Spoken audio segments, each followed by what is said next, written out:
duk mai sha'awar ya sai data mai sauki da kuma arha cikin sauki, to ga wannan application din da zai taimaka maka ko kuma website na datatech.com.ng. dan haka ga wanda yake kallon mu a YouTube, ga link din sa nan a description, kuma ga link din sa nan a comment na farko. Sannan masu kallon mu a Facebook za ku samu link din sa a comment na farko ko kuma a sama akwai link din application din mu, sannan akwai link din website din mu.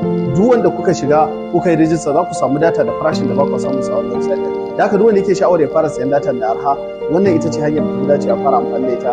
Da haka sai mun ga